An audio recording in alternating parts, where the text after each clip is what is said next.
everyone, and welcome to our video group case study, where we analyze the NFL team, the New York Giants.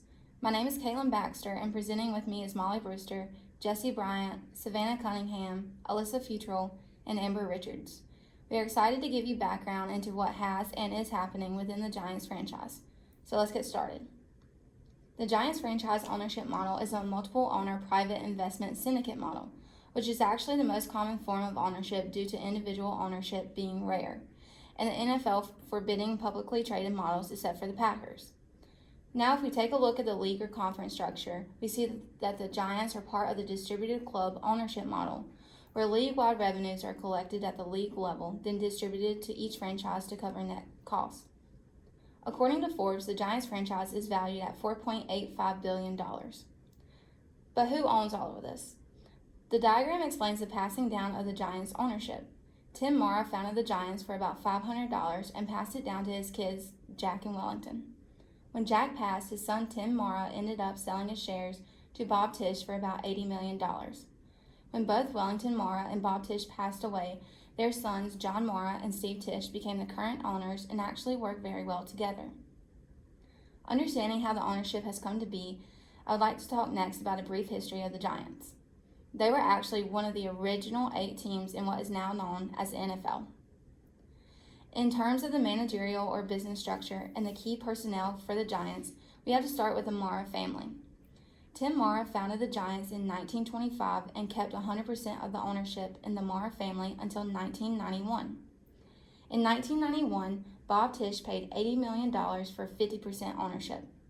Officially, Mara is the Giants' president and CEO. Tisch serves as the chairman of the board and executive VP.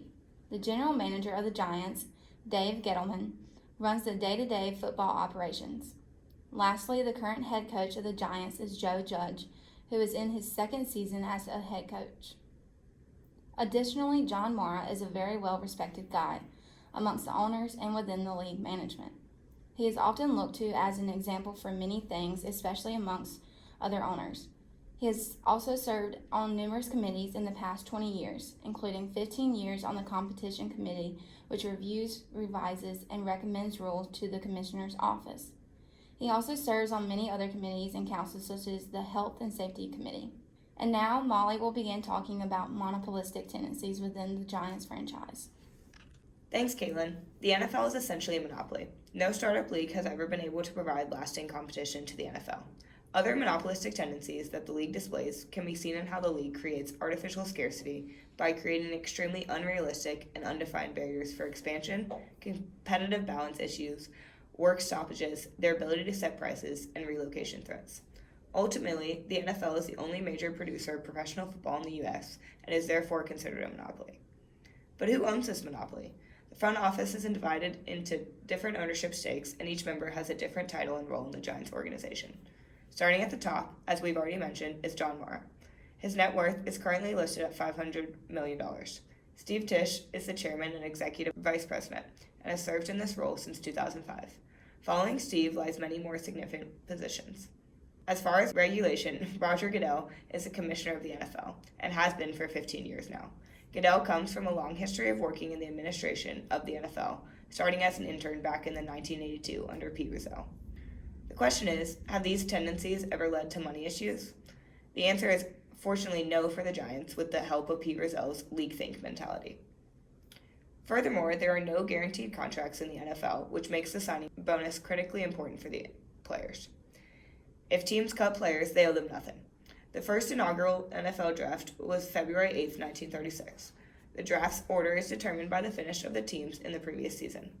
The Giants selected Art Lewis, a tackle from Ohio State University, as their first-round pick in the first-ever draft. The past 4 years, the number 1 pick for the Giants has been focused on the offensive side of the ball. However, under current GM Dave Gettleman, over 65% of the draft picks have been used on defensive players. Key offensive players for the Giants, Saquon Barkley and Daniel Jones, were both first-round picks and currently make up nearly 10% of the salary cap. While there are many decisions to make, one of the most important lies in television deals. The NFL just signed a new television rights deal that will commence at the start of the 2023 season and has an approximate $113 billion value over 11 years. Amazon has an all-digital rights package for the Thursday Night Football, which will require all viewers to have an Amazon Prime membership to watch. CBS keeps the right to air AFC games on Sunday afternoons, while Fox keeps the right for NFC games on Sunday afternoons. ESPN keeps its Monday Night Football rights, while ABC gets the right to select regular season games. ABC, CBS, Fox, and NBC will split the rights to air the Super Bowls over the period. Lastly, Sunday Ticket does not yet have someone taking over the rights, but DirecTV holds the rights through 2022. These deals are crucial as more than 50% of the NFL's yearly revenue is earned through TV deals. Now I'm going to pass it along to Amber to begin explaining the various other sources of revenue. Thanks, Mollie. National revenue is negotiated by the league and divided evenly between the 32 teams. It includes TV deals, merchandise, and licensing agreements. Similar to other NFL teams, the Giants have revenue streams on a national level as well as a local level. Local revenue is earned by the teams themselves. Some of the local revenue sources for the Giants include ticket sales, concessions, and corporate sponsors. Most importantly, there is the naming rights to MetLife. In regards to the new CBA, the NFL just agreed on a new collective bargaining agreement from 2020 through 2030. Some key points include a new 14-team playoff, an active game day roster, increase from 48 players instead of 46, and several additions to improve safety measures. There are several pros to the CBA.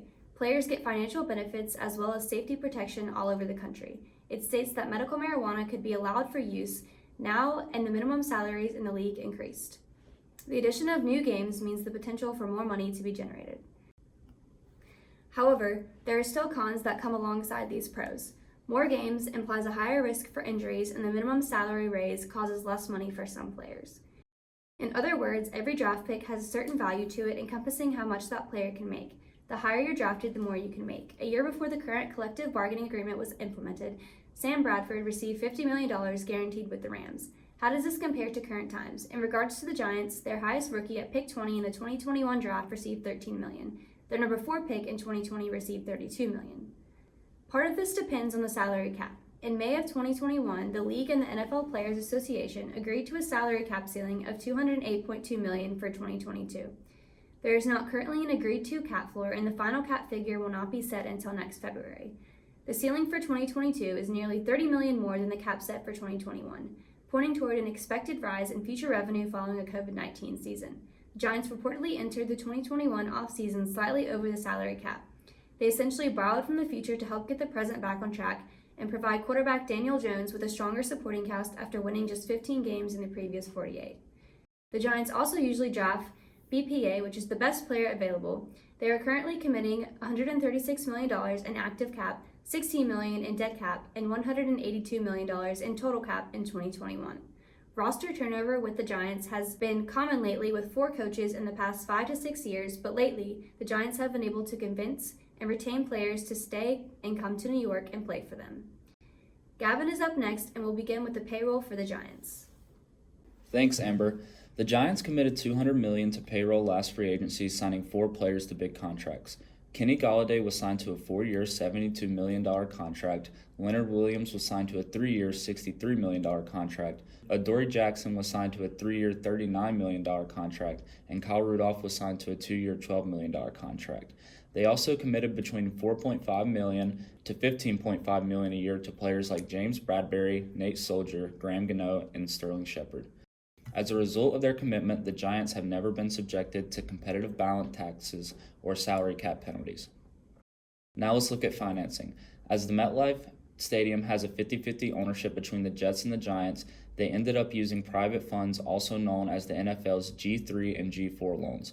There were no public costs, and they are paying about $17 to $20 million annually for 25 years. When building the stadium, they estimated costs to be around $1 billion.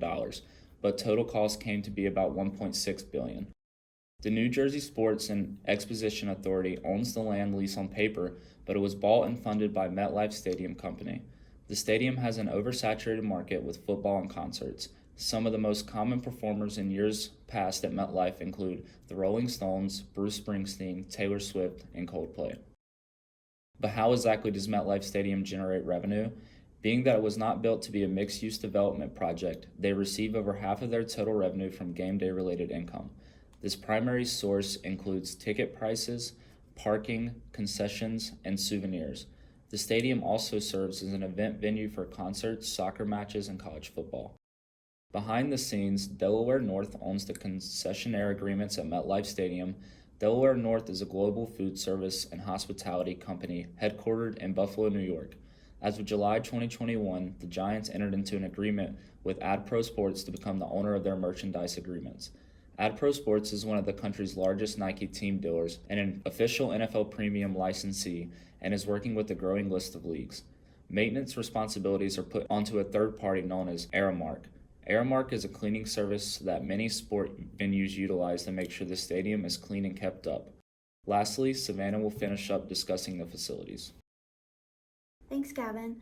The major sponsors for the Giants are Dell Technology, Anheuser-Busch, Quest Diagnostics, PepsiCo, SAP Software Solutions, Toyota, and Verizon. There are 4 in particular that are named the 4 corner sponsors, those being Dell, Pepsi, Verizon, and Anheuser-Busch. The brand that has the naming rights for the Giants in the Jets Stadium is MetLife Insurance Company. The naming rights deal for MetLife Stadium is the largest to date in American professional sports history. The 25-year sponsorship agreement will expire in 2036. The Giants and the Jets will collectively amass $400 million total, or $16 million each season. Looking at the facility as a whole, there is always the question about facility upgrades. The construction began in 2007 and was completed in 2010. Its official opening date was April 10, 2010. After reading many reviews online, it's clear that many people would not consider it the best NFL stadium or venue they've been to. The stadium received a lot of props for its size and its comfortable seating, but many complained about feeling overcrowded and that the accessibility of the stadium was not well. Additionally, the stadium was built in a swamp and in a generally undesirable and unattractive location. There was a slight financial worry when the new stadium was built for $650 million, which made hosting Super Bowl 48 a prime investment for the Giants. New York spent over $250 million on improvements to surrounding highways, construction of a new train station, utilities, and other infrastructure benefits. Teams also gained control of the hundreds of acres of parking lots surrounding the stadium. In return for the stadium land, the parking lots, and the development rights, the Jets and the Giants pay the Sport Authority a total of $6.3 million a year in rent and other payments. Not to mention, taxpayers are still paying off about $100 million in bonds on the old stadium for the teams. So how does the future look for the Giants? They are one of the most profitable organizations in the NFL, having increased 13% in value over the past year. The future could be bleak in terms of salary because they have committed so much to their cap space that there may be a problem re-signing current players in the near future. However, they are set up for success over the next few years. They currently have a solid foundation and a young coach in Joe Judge, but it will be challenging keeping their young core together, especially if they have a big year and demand a lot of money. Even though current commitment to payroll could derail them from committing money to players in the future, the organization has the opportunity to continue building on their success and grow financially in the future. Thank you for listening, and we also want to recognize Alyssa and all the work she put into this project, even though she couldn't join us today.